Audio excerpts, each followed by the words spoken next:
Hello दोस्तों। कई खौफनाक हवेलियों के किस्से अब तक आपने सुने होंगे, मगर ऐसी कोई हवेली नहीं थी जहां कोई रहता हो।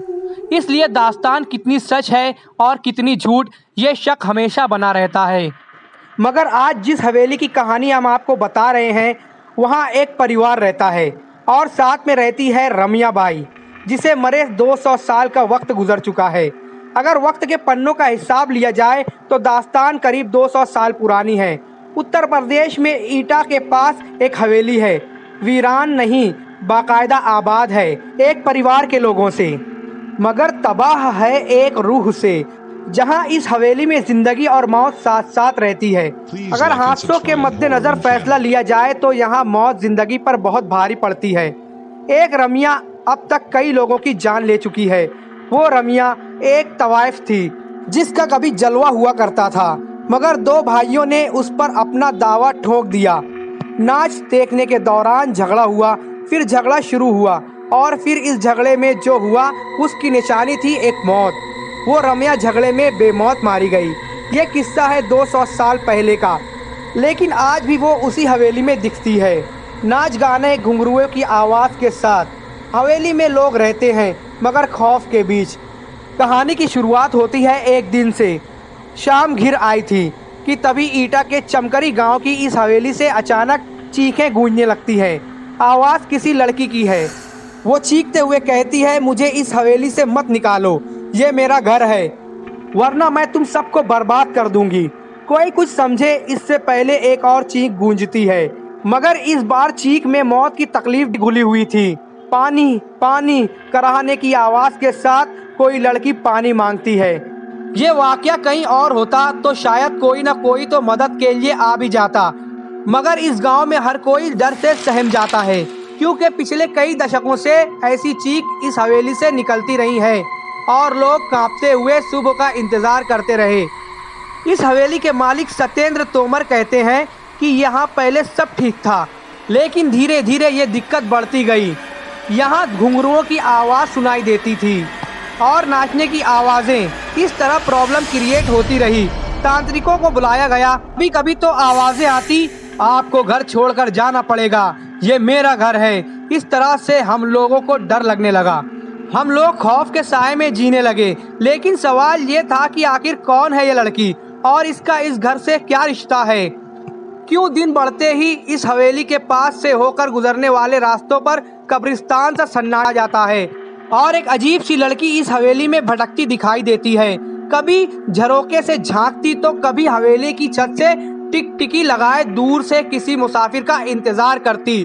बताते हैं कि उसकी नजरें छुरी की तरह कलेजे को चीरती सी लगती हैं, मगर कभी इन्हीं नजरों के दीवाने थे लोग।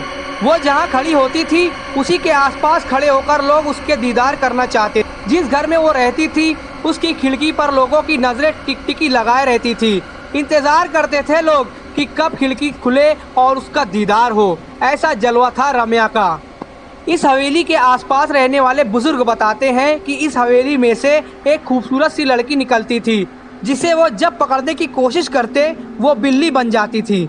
आज इस कोठी में जिंदगी और मौत दोनों का बसेरा है। दूसरी हवेलियों की तरह ये खाली नहीं है और यहाँ गुजरे दौर की तवाइफ रमिया की रूह भी रहती है और इस कोठी के मालिकान भी।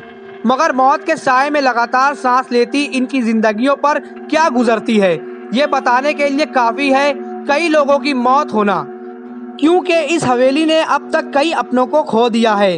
हद तो ये है कि इस हवेली के बच्चे भी शैतानी करने या चहकने से पहले सोचने लगे हैं। इस हवेली में आज जितनी भी जिंदगियां बाकी बची हैं, उनके चेहरों पर जिंदगी का कोई नामो निशान नहीं नजर आता।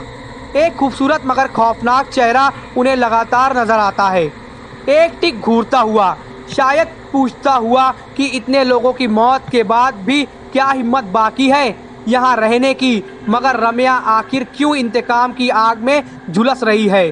क्यों उसे मासूम बच्चों पर भी तरस नहीं आता? क्या हुआ था उसके साथ?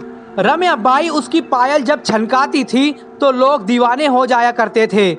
हर हवेली का मालिक ये सपना पाला करता था कि एक दिन ये घुंघरू सिर्फ उनके लिए खनकेंगे। बात करीब 200 साल पुरानी है, जब रम्या इस हवेली में मुजरा किया करती थी। रम्या के दीवानों की फहरिस्त में इस इलाके के 2 सगे भाइयों का नाम भी शुमार में हुआ करता था, जो तकरीबन हर शाम उसी के पास गुजारा करते थे। मगर रम्या उस बला का नाम था जिसकी खूबसूरती और हुनर के आगे क्या रिश्ते और क्या नाते पल भर में बिखर जाते थे। और ये हुआ उन दोनों भाइयों के साथ भी। रम्या को लेकर दोनों इस कदर जज्बाती हुए कि एक दूसरे की जान ही के दुश्मन बन गए। और जब रम्या ने बेकाबू हालात काबू में करने की कोशिश की तो गुस्से की हालत में एक खंजर रम्या के शरीर में ही उन दोनों ने उतार दिया। दरअसल ये कहा जाता है कि दोनों भाइयों की लड़ाई में रम्या बीच बचाव करने आ गई थी। वो चाहती थी कि दोनों में खून खराबा ना हो, लेकिन हुआ इसके ठीक उलट। खून तो हुआ, लेकिन उन दोनों भाइयों में से किसी का नहीं, बल्कि रम्या का, जिसका कोई कसूर नहीं था। अगर कोई कसूर था तो उसकी खूबसूरती, कसूर था तो उसकी दीवानगी, और कसूर था तो उसकी चमकती कमर और बलखाती चाल, जिस पर वहां से 7 कोस दूर तक वाले भी खींचे चले आते थे। लेकिन आज उसी खूबसूरती पर 2 भाई ऐसे टूटे कि आपस में ही भिड़ गए और खंजर रम्या के सीने में घुस गया। वो खंजर बहुत ही गहरा जख्म छोड़ गया था। जिंदगी की सांसें उसकी टूटी हुई पायल के घुंघरुओं की तरह बिखरती जा रही थी। मौत दस्तक दे चुकी थी और फिर रम्या के साथ ही नाच गाना, मस्ती ठिठोला सब कुछ खत्म हो गया। और ये मौत इस हवेली पर बहुत भारी पड़ी। वक्त बीतता गया मगर उसकी यादें कभी धुंधली नहीं पड़ी। पड़ती भी कैसे, क्योंकि रम्या ने तो इस हवेली को छोड़ा ही नहीं था। वो आज भी लोगों को नजर आती है, मगर गाती गुनगुनाती नहीं, बदहवास घूमती हुई, याद करती हुई उन सुनहरे दिनों की, जब एक महफिल उठती नहीं थी कि दूसरी सजाने को बेताब लोग वहां पहुंच जाते। इस हवेली से हर निकलने वाला कदम मस्ती से झूमता हुआ निकलता था, मगर आज यहाँ से लाशें निकलती हैं। इस बारे में हवेली के मालिक सतेंद्र तोमर बताते हैं कि मेरी माँ को एक दिन साया दिखाई दिया था, इसके बाद उनकी मौत हो गई थी। इस तरह रम्या का प्रकोप हमारी हवेली पर हमेशा खौफनाक साए की तरह पड़ता रहता है। वो बताते हैं कि एक एक करके मेरे 3 बच्चे मरे, फिर मेरी पत्नी की भी जान जा चुकी है। हालांकि अब इस हवेली को बचाने की जिम्मेदारी सतेंद्र पर ही है। वो एक पढ़े लिखे इंसान हैं। इससे पहले वो भूत प्रेत जैसी बातों को मानते भी नहीं थे, मगर आज जब वो अपने परिवार पर नज़र दौड़ाते हैं तो हर रिश्ता अधूरा नज़र आता है। वो जिंदा है मगर पत्नी नहीं है, कोई बच्चा जिंदा नहीं है तो माँ मर चुकी है, भाभी है मगर भाई की जान जा चुकी है। कहते हैं कि तोमर परिवार से पहले इस हवेली में गुप्ता परिवार रहा करता था।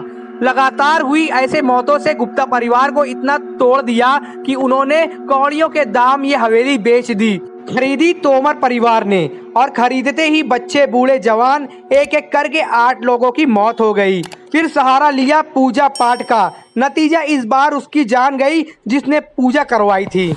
तो दोस्तों, क्या कहना चाहेंगे आप इस भूतिया हवेली के बारे में? कमेंट करके ज़रूर बताएं। वीडियो को लाइक करें और हमारे चैनल को सब्सक्राइब ज़रूर करें।